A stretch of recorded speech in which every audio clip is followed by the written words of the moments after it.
और वही बच्चा अगर स्कूल में पढ़ाई नहीं कर रहा है तो किसको धोखा दे रहा है? एक तो अपने आप को धोखा दे रहा है, दूसरा माँ बाप को धोखा दे रहा है, तीसरा उस स्कूल को धोखा दे रहा है, चौथा उस टीचर को धोखा दे रहा है। ऐसे प्रभु ने, मालिक ने ये मनुष्य शरीर आपको दिया, इसके लिए कपड़े का इंतजाम किया, इसके लिए खाने की व्यवस्था किया, इसको रहने का घर दिया आपको। किस काम के लिए? या भगवान का भजन करो।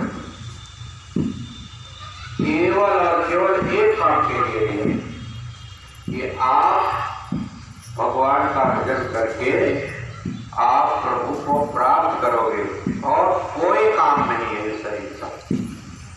अगर रहता तो जब बच्चा पैदा हुआ उसी समय यदि वो मालिक प्रभु माँ के पेट में दूध भर दिया, और जैसे जैसे बच्चा यदि बड़ा होता है उसके हर श्वास श्वास का प्रारंभ यानी उसको बांध करके रखा हो कि इस श्वास पर उसको ये चीज मिलनी है, ये सब यदि लिखा हुआ है, वो व्यवस्था बना के रखा हो। तो आप सोचो कि जिस काम की व्यवस्था उस मालिक ने जिसके लिए पहले से कर दिया, उसके लिए आप दिन रात मेहनत करते हो, और जो यानी जिस काम के लिए आपको भेजा था उस काम के लिए आप मतलब ये है कि ना अपना समय निकालते, ना अपना धन निकालते, ना अपना मन निकालते, ना जो अपना धन लगाते। तो जरूरत ये है कि ये मनुष्य शरीर जिस काम के लिए मिला है उसी काम में इसको लगाओ। तो आप सोचोगे कि ये घर गृहस्थी छोड़ दूं मैं, अरे बीवी बाल बच्चों को नौकरी दफ्तर खेती किसानी छोड़ दूं? नहीं, ये तो कर्म कर्जा है, ये तो आपको देना ही पड़ेगा। पति का, पत्नी का, बेटे का, बेटी का, भाई का, समाज का, परिवार का जो कर्म कर्जा है, आप जंगल में भी चले जाओ, पत्नी जाएगी पति को खींच के ले आएगी, कर्म कर्जा देना ही पड़ेगा। और देखो बिस्तर पर पड़े हुए यानी लोग, उनको भी कर्म कर्जा यानी देना पड़ता है। इसलिए प्रेमी भाई बहनों, ये कर्म कर्जा को लेने देने में आप अपना असली उद्देश्य, अपना असली लक्ष्य मत भूल जाओ। कर्म कर्जा दे दो। अगर कर्म कर्जा को लेने देने में असली उद्देश्य को आप भूल गए, जो आपका अपना काम था उस काम को नहीं किए, तो बार बार आपको जन्मने और मरने का दुख झेलना पड़ेगा। बार बार विभिन्न शरीरों में यदि जीवात्मा को तकलीफ उठानी पड़ेगी। तो कारण कि जन्म मरत दुख, जन्मने और मरने की अपार पीड़ा हो। सहजो भाई ने कहा कि सहजो मौत के समय पीड़ा उठे अपार, और मृत्यु 60,000 ज्यों डंक मारे एक साथ। 60,000 विष्णुओं का डंक एक साथ मारे, उससे कई गुना दर्द मौत के समय होता।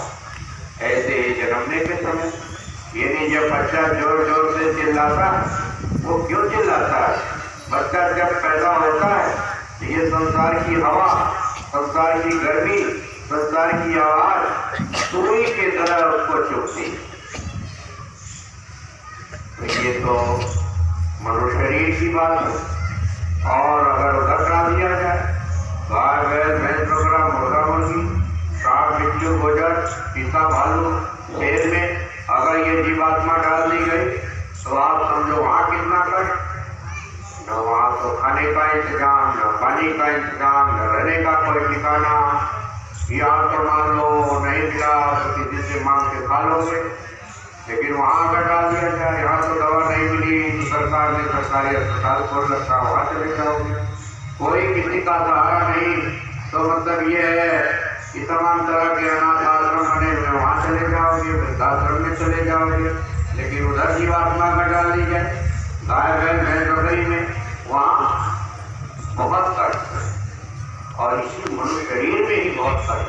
देखो, आप पति पत्नी के रिश्ते को नहीं निभा पाते हो, कोई फांसी के पत्ते पर लटक जा रहा है, कोई जहर खा ले रहा है, कोई गोली मार ले रहा है। इसे मनुष्य शरीर के रिश्ते को निभाने में इतनी तकलीफ है, और अगर ऐसा कोई कर लिया तो सीधे भूत प्रेत की योनियों में ये जीवात्मा चली जाती है। भूत प्रेतों का जो समय है, जैसे मान लो 15 साल का आपका मनुष्य का जीवन था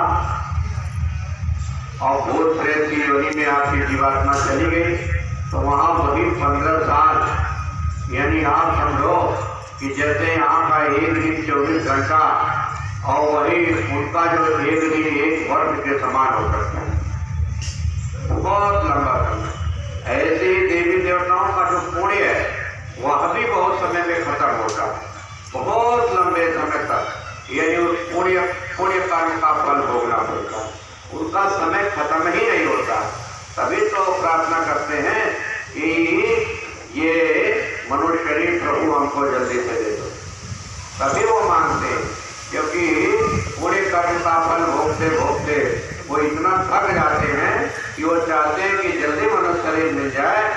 एक बार तो उन्होंने पुण्य कर्म कर लिया, लेकिन अब यह है कि उसका फल भोगने में इतना समय, तो वो प्रार्थना करते हैं कि हमको जो है जल्दी से मनुष्य शरीर दो और हम अपने घर चले जाएं, अपने देश चले जाएं।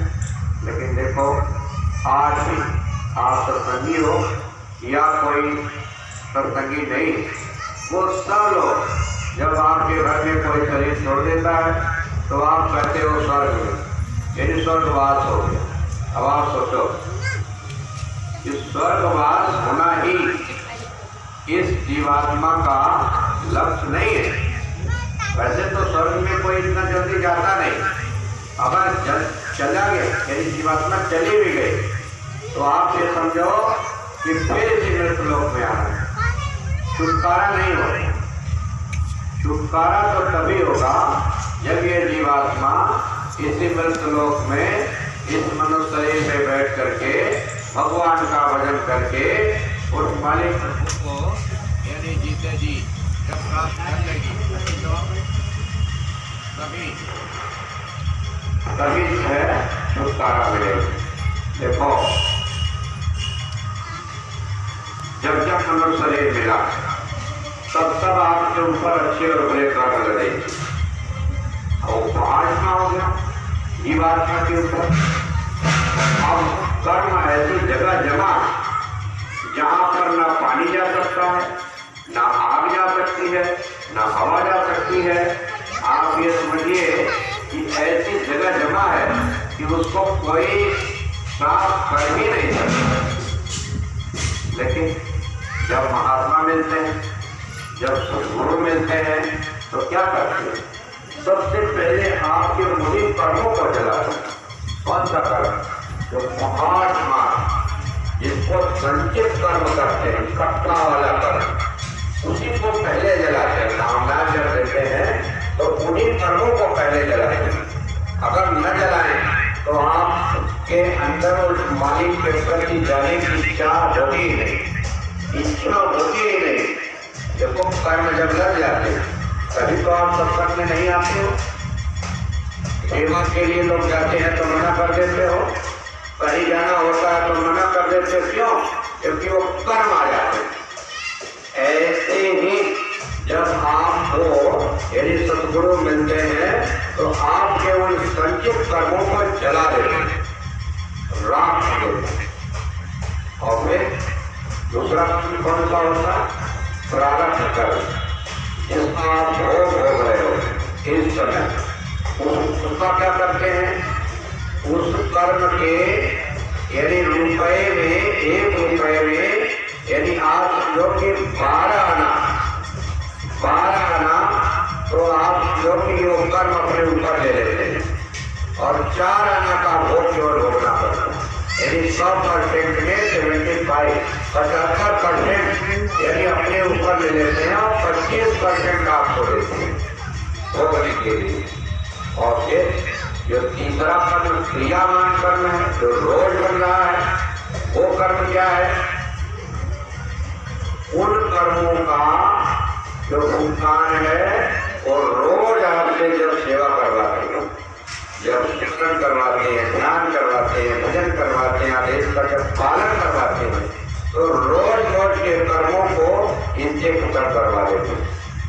इसीलिए आपको रोज स्मरण करना चाहिए, आपको रोज गुरु के आदेश के पालन में लगा रहना चाहिए, आपको रोज गुरु का दर्शन करना चाहिए, आपको यदि जो आदेश आए उस आदेश का तुरंत पालन करना चाहिए कि जिससे कि ये जो रोज रोज के कर्म बनते हैं ये आपके ऊपर लग न जाए।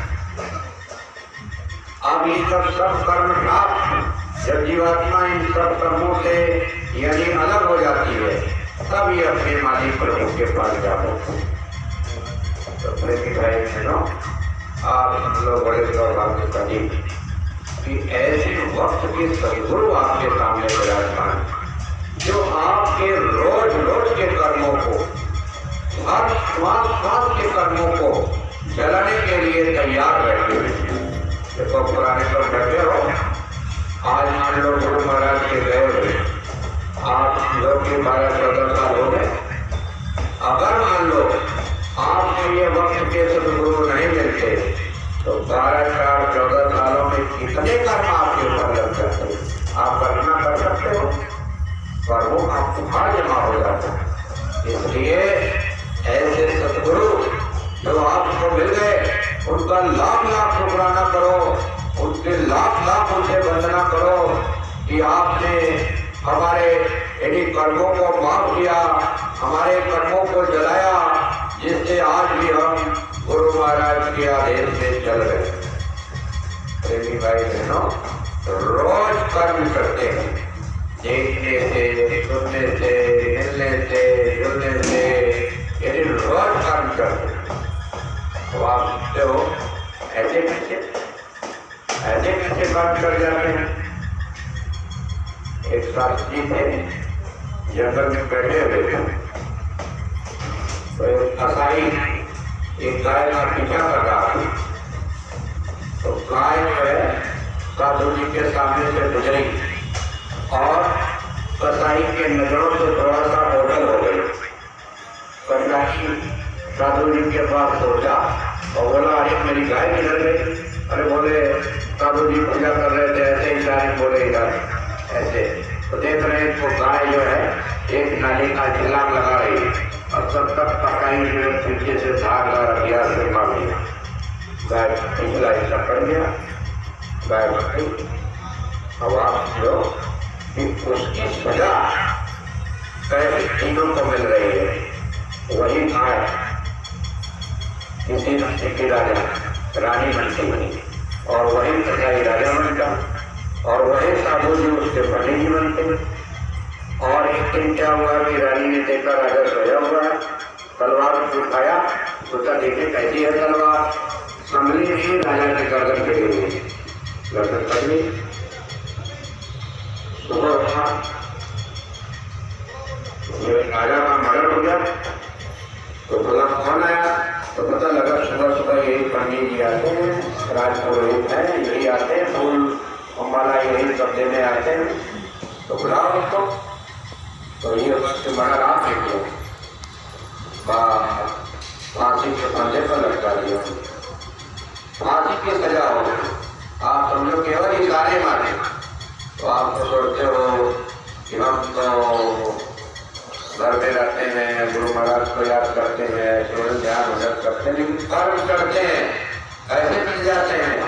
अरे और बहू के हाथ की रोटी खाते हो, उन बच्चों को जो सुमरन ध्यान भजन नहीं करते हैं उनसे जब मिलते जुलते हो, उन पड़ोसियों से जब मिलते जुलते हो तो वो तो सुमरन ध्यान भजन नहीं करते हैं। दर्शन किए हुए साल भर हो गया, आप तो जैसे पहन के झंडा लेकर के पहन के भाई साहब निकल पड़ते हो, लेकिन घर के लोग नहीं जाते, दर्शन में नहीं आते हैं। दर्शन किए बहुत दिन हो गया तो वहाँ पे कर्म कर जाते।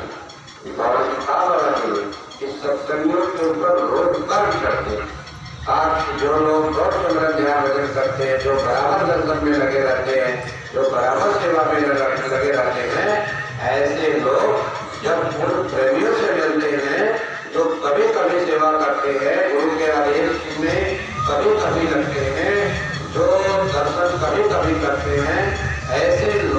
जब मिलते हैं ऐसे प्रेमियों को उनका कर्म उनके ऊपर आ जाता है। तो कमाई के तो आए थे, अब ये कर्म आप ला लिए तो आप तो सोचोगे कि मैं 40 वर्ष का नाम लानी, मैं तो 35 वर्ष का नाम लानी, मैं तो जैसे आदेश होता गुरु के आदेश का तुरंत पालन करता हूँ, लेकिन वो कर्म ला देते हो। इसलिए जो लोग यहाँ बैठे हो अपने आस पास परिवार में सबको जैसे आप स्मरण करते हो, ध्यान भजन करते हो, वैसे उनको भी कराओ। जैसे आप दर्शन के लिए लगे रहते हो वैसे उनको भी कराओ। जैसे आप सेवा में लग जाते हो वैसे उनको भी लगाओ। तो उससे ये है कि कम से कम नहीं कर्म उतरेंगे तो चढ़ेंगे तो नहीं, अरे बैलेंस तो बना रहेगा। इसलिए प्रेमी भाई बहनों, ये कर्मों के देश में आप कर्मों के जाल से बच नहीं सकते। कर्म आपके ऊपर सिवाय सतगुरु के कोई कर्मों के जाल को काट नहीं। कि कर्म आज छूटे नहीं, कोशिश करो उपाय। और यदि सतगुरु यदि जब तक मिले नहीं और नहीं तो तब तक खाए, यदि सतगुरु जब तक नहीं मिलेंगे तब तक जो है यदि कर्म काज से नहीं छूट सकते, चाहे कितना भी उपाय कर डालो। और सतगुरु अगर मिल गए तो यदि मतलब ये है कि आपका यदि कर्म काज छूट जाएगा, नहीं तो तब तक खाओ। तो आज आपके बीच में ऐसे सतगुरु विराजमान, तो आप क्या करना है, इनसे प्रेम करना। प्रेम कैसे होगा, जब इनको बार बार देखो, जब इनको जानोगे। तो जानोगे कैसे, देखोगे कैसे, जब इनका आप दर्शन करोगे, जब सत्संग सुनोगे, जब आप सेवा करोगे, तो गुरु जो है यानी वहाँ बराबर दर्शन देते, बराबर गुरु की वहाँ याद आती है। देखो संसार में जब किसी को बार बार याद करते हो, कभी उसके फोटो को देखोगे, कभी उससे मिलने चले जाओगे, कभी उसके काम को याद कर लोगे, कभी उसके यानी किसी और बात को याद कर लोगे, तो उस आदमी से प्रेम हो जाता है, उस बच्चों से प्रेम हो जाता है। क्यों? क्योंकि जब आप उसको याद करते हो तो धीरे धीरे आपका विश्वास भी होता है, और विश्वास होने के बाद प्रेम हो जाता है। ऐसे जब गुरु को बार बार आप याद करोगे, जब गुरु के आदेश से चलोगे, तो आप गुरु पर भरोसा हो जाएगा, विश्वास हो जाएगा। तो कोई ऐसे भी जो प्रचार में निकल जाते हैं, सेवा में निकल जाते हैं, सेवा के लिए जब निकाल लेते हैं और घर गृहस्थी का जब कोई काम उनका खराब नहीं होता है, तो इनको विश्वास हो जाता है, गुरु पर भरोसा हो जाता है। और जब भरोसा हो जाता है तो प्रेम हो जाता है। कि देखे बिन रोए न परतीति, और बिन परतीति प्रीति न होई, और बिन प्रीति नहीं भक्त दृढ़ाई, और सुन भगवती जैसे जल चिकनाई। यानी बिना देखे, यानी आपका प्रतीत का मतलब विश्वास नहीं होता, और बिना विश्वास के प्रेम नहीं होता, और बिना प्रेम के गुरु भक्ति में दृढ़ता नहीं आती है, मजबूती नहीं आती है, डगमग की स्थिति बनी रहती है। कैसे? जैसे पानी है, पानी पर घी डाल दो, तेल डाल दो, वैसे ऐसे ऐसे देखो हिलता रहता है। ऐसे ही आपकी गुरु भक्ति रहती है। कभी तो गुरु के लिए आप चल पड़ोगे, कभी तो गुरु के लिए सब कुछ देने के लिए तैयार हो जाओगे, और कभी सोचोगे कि अभी तो गया था गुरु पूर्णिमा पर, फिर आ गए गुरु पूर्णिमा की सेवा लेने, फिर आ गए रक्षाबंधन के लिए यानी उधर निमंत्रण देने, और फिर रक्षाबंधन की सेवा लेने आए। कभी कभी तो ऐसा मन करने लगता है, कभी कभी तो ये मन कर देता है कि भाई चलो उधर पूरब भी घुमाते हैं, उधर पश्चिम भी घुमाते हैं, उधर उत्तर भी चले, उधर दक्षिण भी चले। देखो जो गुरु वो देर से आते हैं, कब आते हैं? जब यहाँ जीव को बहुत तकलीफ हो जाती है, बहुत, तब उसको आना पड़ता है।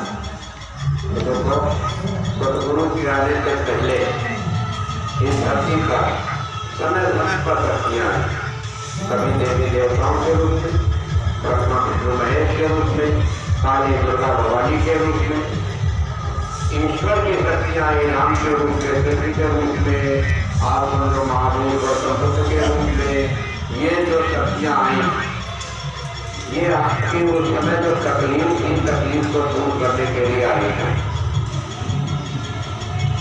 क्योंकि थोड़े लोग, यानी आप जो मांसाहार और शराब को करते थे, कुछ ही लोगों, यानी धरती पर पापा का कलाकार में जैसे द्वापर में एक दही सीता जी का आरण हुआ, आप जो कि द्वापर में दही जी का हीरण का, त्रेता में दही सीता जी का आरण हुआ।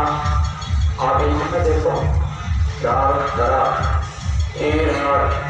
द्रौपदी का यानी सीता हरण, इन चारों तरफ हो रहा और चारों तरफ मान और शराब, यानी कि उसका खान पान लोगों ने बढ़ा दिया। ऐसी घड़ी में महात्मा सतगुरु आए। क्यों आए?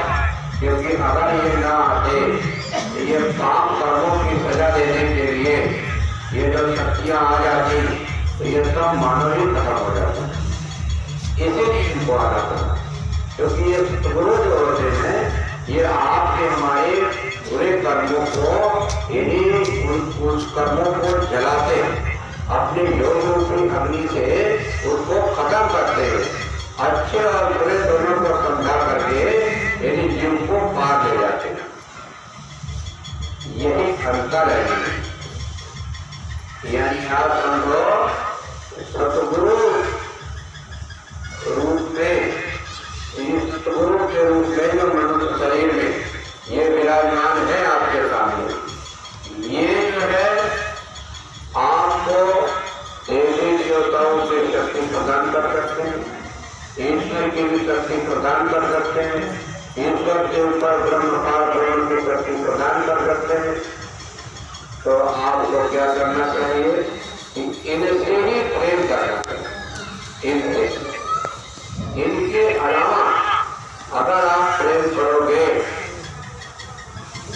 तो आप ये समझो कि आपको वो चीज नहीं मिलेगी जिसके लिए ये मनुष्य शरीर मिला।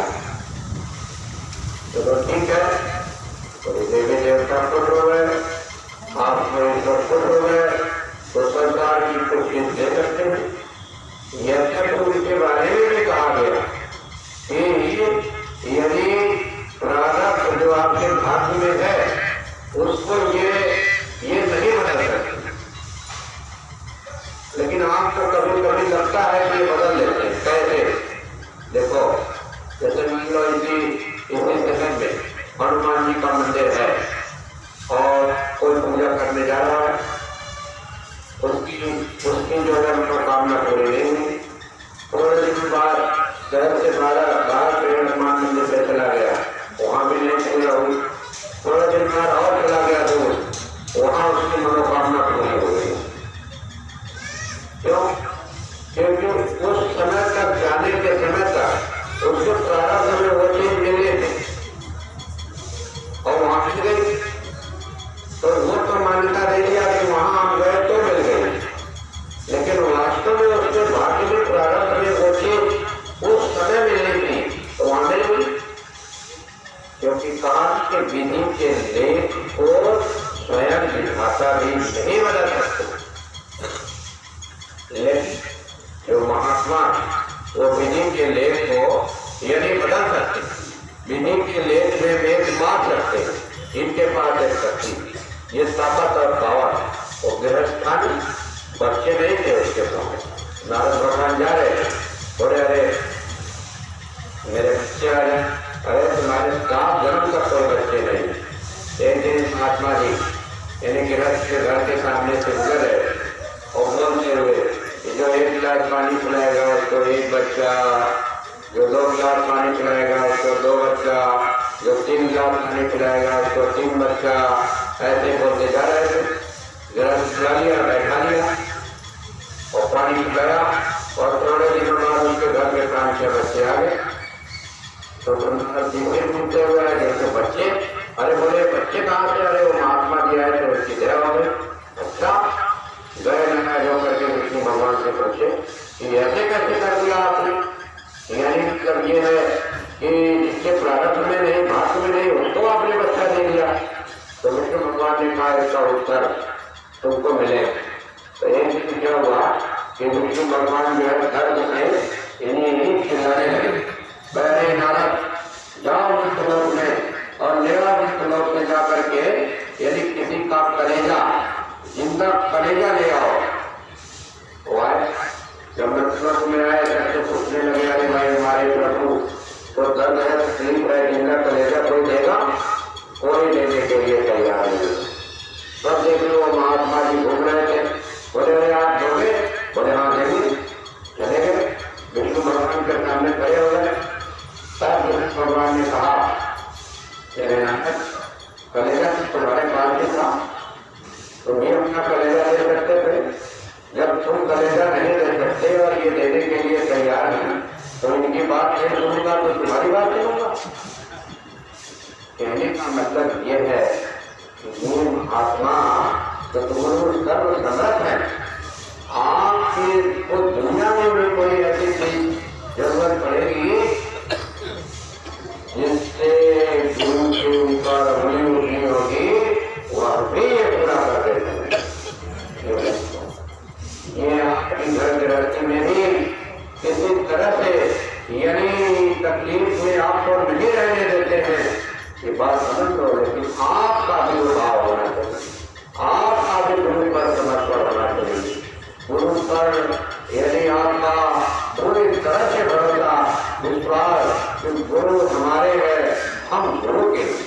देखो तो पति पत्नी में जब प्रेम हो जाता है तो देखो एक दूसरे के लिए मरने जीने के लिए तैयार। ऐसे ही जब आप गुरु के लिए तैयार रहोगे तो गुरु आपके लिए हर तरह से यदि तैयार है, क्योंकि वो समृद्ध समृद्ध को नहीं दोष होता है। तो वो समृद्ध होता उसको कोई दोष नहीं, पल में चाहे तो क्या से क्या कर दे और गुरु महाराज करते हैं। तो देखो प्रेमी भाई बहनों, आपको सत्संग तो खूब सुनाया होगा लोगों ने, इतनी रोड पे लोग आते जाते रहते हैं। आप मथुरा के नजदीक हो, गुरु महाराज के समय में निकले हो, बस ये है कि मोटी मोटी बात पकड़ ली कि ये मनुष्य शरीर अब आपको दोबारा मिलने वाला नहीं। एक तो ये बैठा है, दूसरी बात ये है कि इस मनुष्य शरीर की व्यवस्था प्रभु मालिक ने पहले ही कर दिया। इसलिए दुनिया की भागदौड़ में आप ज्यादा अपना धन, अपना समय, अपने शरीर को मत लगाओ। अपने धन को, अपने समय को, अपने शरीर को केवल और केवल कोशिश करो कि गुरु के आदेश में खर्च हो। लेकिन आप बोलो सोच रहे होंगे कि हम तो अभी थोड़ा समय और मिल जाए तो कहीं कर लेंगे। तो देखो मैं आपको बता दूं कि ये सांसों की तकनीक आपको गिन करके मिलेगी। किसी को 50,000, किसी को 1 लाख, किसी को 2 लाख। ऐसी ही सांसों की तकनीक खत्म होगी, ये शरीर आपका धड़ाम से, शरीर धड़ाम से गिर जाएगा। कैसे खर्च हो रही है मैं बता दूं। देखो बैठे 12, चले 18 और घोड़े में 36 और रक्त क्रिया में धोनी हो गई, पहले कम जगनी। इन्हें बैठे रहने से सांसों की गति कम कर देती है, भागने से ज्यादा खर्च होती है, सोने से और ज्यादा खर्च होती है, बच्चा पैदा करने में और ज्यादा खर्च होती है। हम आप लोग जैसे अपने सांसों को खर्च करोगे वैसे ही आपकी ये आपका ये जीवन यदि 60 वर्ष 70 वर्ष का बनेगा। वास्तव में 80-90 वर्ष का जीवन नहीं है। ये सांसों के खर्च करने के कि आप जितनी जल्दी सांसों को खर्च करोगे उतने ही कम समय में आपका ये जीवन खत्म हो जाए। और किसी को कोई भरोसा है? आपके सामने बच्चा भी जा रहा, आपके पास भगवान भी जा रहा, आपके पास यानी समझो जो बूढ़े हैं वो नहीं जा रहे हैं। तो इसलिए हमारा आपका किसी का भरोसा नहीं है कि ये सांसों की पूंजी आपकी कब खत्म हो जाए। सबसे कम सांसों यानी सब खर्च होती है जब आप स्मरण करते हो, आप ध्यान करते हो, जब भजन करते हो, सत्संग करते हो, नाम धुनी करते हो, दर्शन करते हो, सेवा करते हो, उस समय सांसें आपकी कम खर्च होती। तो यहाँ अगर गुरु के आदेश में आप चल रहे हो तो आपका जीवन भी लंबा हो सकता है। जीवन जब लंबा होगा तो ये जो कर्मों का लेन देन है इसको आप पूरा कर लोगे जल्दी से, नहीं तो हुआ यानी जीवन लेना तो वो तो कहा गया कि लोहा इन्हें तेरी मतलब ये है कि सोना खाई ना लगे, लोहा खून न खाए और भला भला जो भगत तो कब करके जाए। तो कहा कि लोहे में जैसे खून नहीं लगता है, सोने में खाई नहीं लगती है, ऐसे ही भला बुरा भगत गुरु का कोई हो वो कभी भी नरक में नहीं जाता। ये बात सही है, लेकिन गुरु महाराज ये कहते हैं कि अरे बच्चा 9 महीने माँ के पेट में तो रखना ही पड़ेगा, तो जन्म के और मरने का कष्ट तो सहना ही पड़ेगा। तो एक बार मनुष्य का जीवन इतना भारी है कि अगर शरीर में कोई बीमारी लग जाए, थोड़ा मान अपमान हो जाए, थोड़ा सा खाने पीने में कमी हो जाए, कोई आप समझो कि थोड़ा सा घाटा मुनाफा हो जाए तो क्या कर लेते हो लोग? पॉलिसी के धंधे से लटक जा रहे हैं, जहर खा ले रहे हैं। तो सोचो कि मान लो ऐसा हो गया तो फिर क्या हो?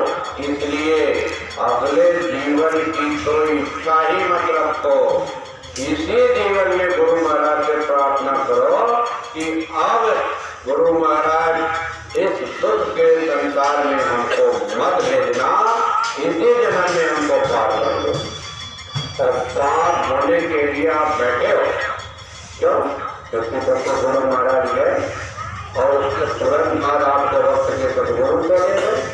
नहीं तो आप ये समझो कि जिनको ये नहीं मिले या जो लोग यहाँ नहीं आए तो उनके ऊपर तो कर्म लग गए और उनको कई बार जीवन यानी लेना पड़ेगा। मनुष्य शरीर का कोई गलती हो गया, कोई गलती हो गई तो दूसरी योनियों में जाना पड़ेगा। तो इसलिए आप सब लोग जाने की तैयारी में हो, अपने घर जाने के लिए आपको गुरु महाराज ने ये व्यवस्था बना दी है। इसलिए प्रेमी भाई बहनों, आप लोग एक सिरे से गुरु महाराज से प्रार्थना करो कि जन्म में हमारा काम हो गया, बस एक इच्छा और कोई इच्छा नहीं। तो देखो इसके लिए क्या करना है, जो जो आदेश आए उस आदेश का पालन। गुरु जैसे ही कोई बात कहते, चाहे रोज कहे, चाहे 15 दिन में कहे या 1 महीना में कहे, जब कहे जैसे कहे वही काम आप करो तो आपका काम बन जाए। गुरु नानक देव जी भंडारी में प्रसाद की कमी पड़ गई तो गुरु नानक देव जी ने कहा कि कीर्तन का पेड़ है, बबूल का पेड़ उसको बोलते हैं राजस्थान में, इस पे चढ़ जाओ और बिना तो इसको इससे मिठाइयाँ बरतेंगी और लोग खा लेंगे। लोग के गुरु जी का दिमाग को गड़बड़ हो जाए। उसकर के पेड़ बबूल के पेड़ के मिठाई बरते तो उसमें भगत टाइप में था, भगत लहड़ा तो चढ़ गया और बिना शुरू कर दिया और घर के लाया मिठाइयाँ बरतने लगी और संगत मिठाई खा करके एकदम पेट भर लिया और फिर गुरु नानक जी जी खुश हो गए। और वही लहड़ा जो था तो गुरु अंगद देव के नाम से जाना गया। सिखों के दूसरे गुरु अंगद देव जो बना। कहने का मतलब ये है कि महात्मा सतगुरु जो कहते वही बात वैसे ही मन, तो आपका काम बन जाएगा। वो कह देंगे बबूल का पेड़ है, आम के पेड़ तो बबूल का पेड़, तो वो मान लो। तो ये काम आपको करना कि जो आदेश आए उस आदेश पर आप चलते। देखो ये तकनीक जो आप लोग बैठे हो, अक्सर आप सुनते हो कि देखो अभी तो यहाँ कार्यक्रम लगा, वहाँ लगा, ये सेवा वो सेवा, आए थे फिर लेने आ गए, तमाम कुछ ही लोग करते, ज्यादा नहीं। जो भगत होता है वो तो इंतजार करता है कि गुरु का कब कोई आदेश आ गया, गुरु की कब मौज हो जाए हमारे लिए। प्रेमी भाई बहनों, घर गृहस्थी में भी तो करते हो। अरे कोई ऐसी घटना घटित हो जाती है घर में गृहस्थी में, तो आप समय देखते हो, पैसा देखते हो, आप समझो कि मतलब ये है कि कोई शरीर की ताकत देखते हो, चल पड़ते हो, वही काम कर देते हो। तो देखो इसके लिए आपको ये करना। दूसरी बात ये कि जो लोग जिम्मेदारी यहाँ बनाए गए, जिनको संगत की जिम्मेदारी मिली हुई, आप लोग जो है इस बात को समझो कि जो जिम्मेदारी आपको मिली हुई है उस जिम्मेदारी को आप सब लोग निभाओ। देखो सही बात नहीं है कि सबसे पहले यानी जो जिम्मेदारी आपकी जो गुरु महाराज ने दिया वो किस बात की जिम्मेदारी दिया? अपनी आत्मा को अपने घर में एक जिम्मेदारी सबको दे रखा, सबसे बड़ी और एक जिम्मेदारी दे रखा है कि अपनी जीवात्मा को अपने घर पहुंचाओ। और आप जिम्मेदार बना दिए गए और जिम्मेदार बन करके आप संगत में जब मन करने जा रहे हो तो वही बात याद आ रही है कि आज इसने हमको ये बात कह दिया, आज इतने लोगों का ग्रुप उसने बना लिया, आज वहाँ रजिस्टर चला गया, उसको पैसे दे दिया रजिस्टर, उसको पैसे जिम्मेदार बना दिया। अगर यही बात चल रही है आपके मन में तो आप तो पहले जिम्मेदारी में फेल हो गए, दूसरी जिम्मेदारी को कैसे निभाओगे? इसलिए जिम्मेदार बन करके आप जो है ये हमेशा दिमाग में रखो कि ये जिम्मेदारी जो दिया है किसने दिया है? गुरु महाराज ने दिया है। किसके लिए दिया है? हमारी आत्मा के कल्याण के लिए दिया है। किसके लिए? इन प्रेमियों के कल्याण के लिए दिया है। क्योंकि जब आप जिम्मेदार बन करके इन प्रेमियों को सेवा का मौका दिलाते हो तो इनके कर्म करते हैं, इनको आराम मिलता है, तो उसके बदले आपको फायदा मिलता है। और जब वही काम आप नहीं करते हो, जब इनकी सेवा को समय से नहीं पहुंचाते हो, जब इनकी सेवा जहाँ है वहाँ नहीं लगाते हो, इनको समय से गुरु के आदेश से अवगत नहीं कराते हो, तो वही उल्टे ही आपके ऊपर यानी इनको तो फायदा नहीं मिलेगा और आपको भी उसके बदले सजा दी जाती है। इसीलिए आप जो जिम्मेदार बनाए गए हो या जिम्मेदारी लेते हो, आप इस बात को सबसे पहले ध्यान रखो कि हमको अपनी आत्मा का कल्याण करना। आत्मा का कल्याण तभी होगा जब आपका गुरु से प्रेम बढ़ेगा, जब आप रोज सुमरन ज्ञान भजन यानी मन को रोक करके करोगे, गुरु का आदेश जो आएगा वैसा ही आदेश यानी सुनोगे, उसका पालन करोगे और आगे पहुंचाओगे, तभी आत्मा का कल्याण होगा। नहीं तो देखो बड़े बड़े जिम्मेदार गुरु महाराज के समय, महाराज जी के समय, पिछले संतों के समय में देखो वो कहाँ चले गए बेचारे? अन्य दुनियों में चले गए, अन्य दुनियों में। महात्मा का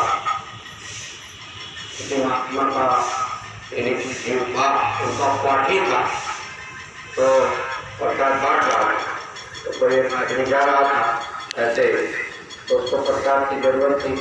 देखा है मैंने कपड़ा पहना हुआ है, तो उसने कहा भाई थोड़ा हमको जल्दी से दे दो पड़ता, तो दिया नहीं। उसके मेरे से कहा क्या रिच कहीं का चला आया है, लाइन में के प्रसाद लेना चाहिए, तो गिर गया प्रसाद, तो वो लेकर बेचारा चला गया।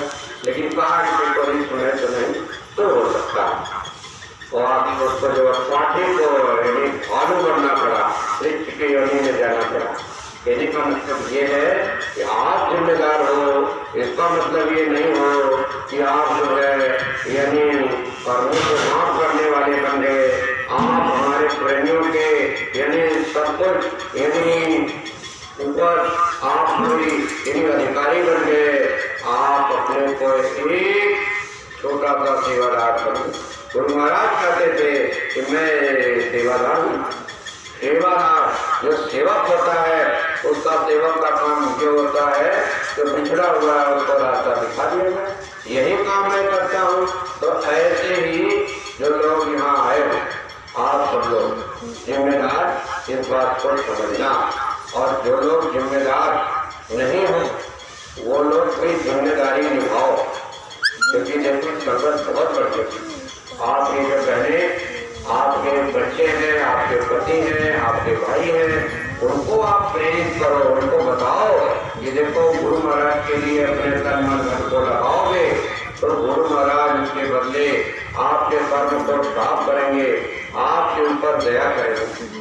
आज बताओ हम सब लोग यहाँ आकर के मेहनत करके आप कुछ बता रहे हैं तो इससे आपको फायदा मिलेगा।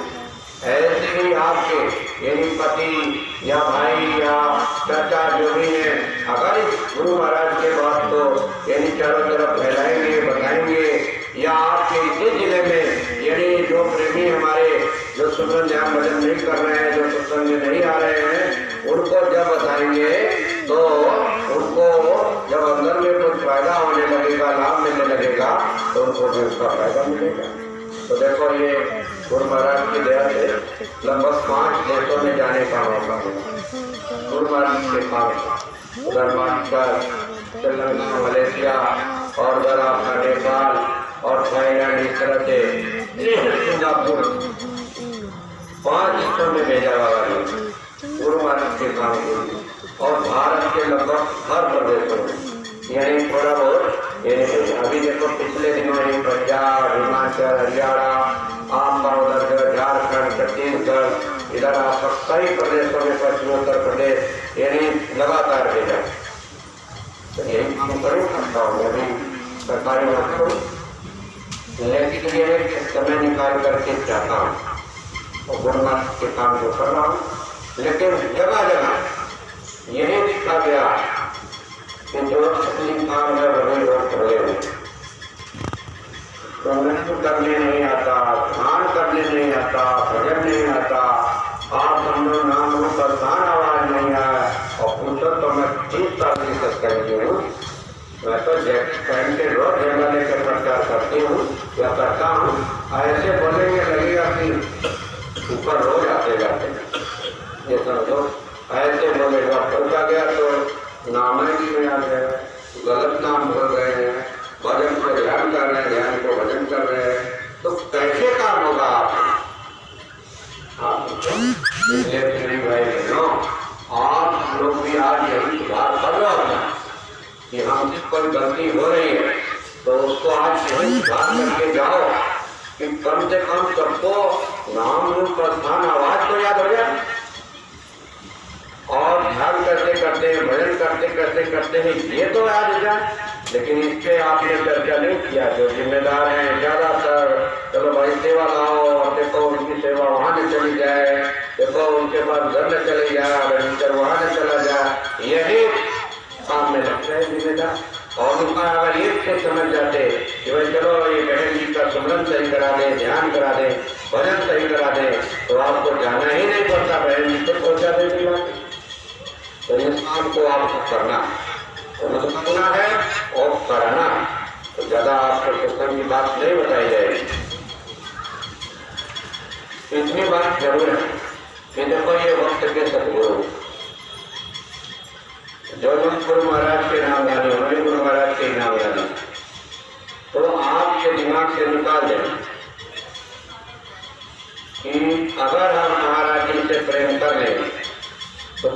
नाराज होता है। देखो इस सृष्टि का विधान कि मनुष्य जो जिंदा मनुष्य होता है वही जिंदा मनुष्य को समझा सकता है। वो जो कुल मालिक है, वो प्रभु है, वो जिंदा मनुष्य को ही धरती पर भेज करके यहाँ के मनुष्यों की तकलीफ को दूर करते हैं। इसीलिए चाहे आप समझो कि राम के रूप में यानी ईश्वर की शक्ति आई, कृष्ण के रूप में शक्ति आई, काली दुर्गा के रूप में शक्ति आई, ब्रह्मा विष्णु महेश के रूप में शक्ति आई, ये सब मनुष्य शरीर में है। समझे? जितने सतगुरु आए वो सब मनुष्य शरीर में आए और जिंदा सतगुरु यानी शरीर में आकर के इन लोगों का काम किया। आप ये समझिए कि अगर कुल मालिक वहीं से बैठ करके हमारी तकलीफ को दूर कर देते तो ये जिंदा शरीर इस दुनिया में वो न रहते, वहीं से बैठ करके वो काम कर देते, लेकिन वहां वो काम नहीं कर सकते। उनको जिंदा शरीर को समझाने के लिए जिंदा शरीर की शक्ति को भेजना ही पड़ेगा। दूसरी बात ये कि एक सतगुरु जो धरती पर आए उन्होंने अपने जीवों का कल्याण किया। अगर उसी सतगुरु से काम चल जाता तो आगे जो तमाम सतगुरु आए उनको दुनिया में आने की जरूरत नहीं पड़ती। ये प्रमाण है कि एक सतगुरु के जाने के बाद जो जिंदा वाला सतगुरु था आगे वही जीवों का काम किया। कबीर दास के जमाने के जीव इसमें बैठे।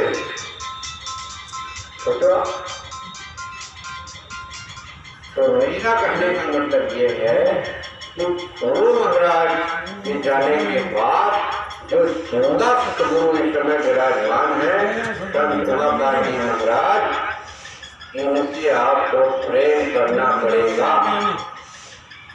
जब आप प्रेम करोगे उतना प्रेम करना पड़ेगा जितना आप सब लोग गुरु महाराज से प्रेम करते हैं। उससे भी ज्यादा जब आप करोगे तब फिर आपको गुरु की दया का अनुभव होगा, वरना दया का अनुभव नहीं होगा। क्योंकि जो सतगुरु होते हैं वो वही जब दया करते तब आपका काम होता है। कहा कि भिन्न गुरु भक्ति शब्द में बचते सो प्राणी को मूर्ख जान। यानी ये कहा गया कि भिन्न भिन्न गुरु भक्ति शब्द में जो बचते यानी बिना गुरु भक्ति यानी बिना इनसे प्रेम किए हुए जो धरती पर है, इनसे बिना प्रेम किए हुए कोई शब्द की कमाई नहीं कर रहा है, सुंदर लोगों में आज आ भी रहा है, तो उनके लिए भी कहा गया कि सो प्राणी को मूर्ख जान, उस प्राणी को मूर्ख जानो। फिर कहा कि शब्द खुलेगा गुरु मेहर से और नीचे सुरत गुरु बलवान। क्या शब्द जो है ऊपर से जो आवाज है वो जो वक्त के सदगुरु हैं वही उनके ही मेहर से खुलेगा, वही गुरु बलवान जब सूरत को खींचेंगे तब ये ऊपर से इसका तालमेल बनेगा। इसलिए इनकी गुरुभक्ति करना जरूरी है। गुरुभक्ति का मतलब आदेश का पालन। आदेश का पालन का मतलब ये कि जैसा कहा गया कि गुरु का दर्शन बार बार करो, 15 दिन में, महीने में, 3 महीने में, 6 महीने में, 1 साल में करना ही चाहिए गुरु का दर्शन। नहीं तो ताकेला बोलो गुरु महाराज के जाने के बाद बहुत दर्शन नहीं किए, बहुत नहीं।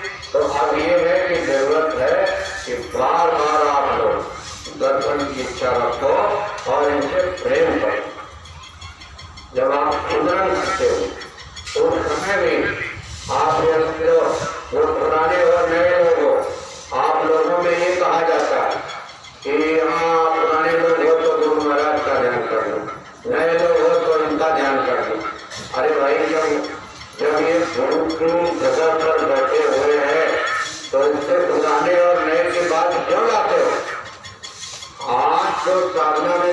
फल नहीं मिल रही। सत्संगियों को जो तकलीफ है उसका एक कारण, ये सबसे बड़ा कारण है कि आज भक्त के सतगुरु को आप गुरु का स्थान अंदर में नहीं देते। आप देना शुरू करो। जब आप माला का जाप पहला दूसरा और लास्ट वाली करते हो उसमें इनका ध्यान करके देखो। 15 दिन में आप हमको बताना कि आपकी इस साधना में कितनी तरक्की होगी, करके देखो। लेकिन आप तो कहते हो ये तो गुरु भाई हैं, हमको गुरु महाराज के नाम लानी है, तो बने रहो नाम लानी। तो गुरु महाराज आएंगे तो देखो ये गुरु महाराज का काम होने के लिए पुराने की संभाल करेंगे, नए को नाम डाल देंगे, जब जाने लगेंगे तो जिसको समझेंगे कि बजना नंदी अभ्यासी है उसको कह देंगे, नहीं तो चुप हो जाएंगे। कितना बड़ा था। आप पुरानों की संभाल के लिए, संभाल का मतलब यही थोड़ी ना कि बीवी बच्चे को जब तकलीफ हो तब तो चले जाओ संभाल के लिए, और अंदर में जब जरूरत हो तो आप गुरु भाई हो। बोलो अंदर बाहर तो जाते हो, कहते गुरु जी दया करो, शादी करा दो, विवाह करा दो, नौकरी दे दो, ये कर दो, वो कर दो, गुरु मानते हो अंदर। इसलिए देखो प्रेमी भाई बहनों, आप पुराने लोग बहुत सो गए थे, मुझे बहुत चेहरे पुराने दिख रहे हैं, हमें बहुत पुराने जमाने से यहाँ आते जाते हैं, यहाँ मथुरा में। तो मतलब ये है कि आप सब लोग पुराने बहुत लोग, आप इस बात को एक तरफ से खारिज करो कि इस समय जो भक्त के सद्गुरु हैं उनसे आपको इतनी दया मिलेगी। मतलब इस बात को खारिज मत करो, इस बात को लागू कर दो कि भाई इनसे दया मिलेगी। फिर आप देख लो आप संगत बढ़ने लगेगी, आपकी संगत बढ़ने लगेगी। तो पहले फिरोजाबाद की संगत जो थी वैसे ही संगत हो जाएगी। अभी हमें सुनने में आया कि वहाँ पर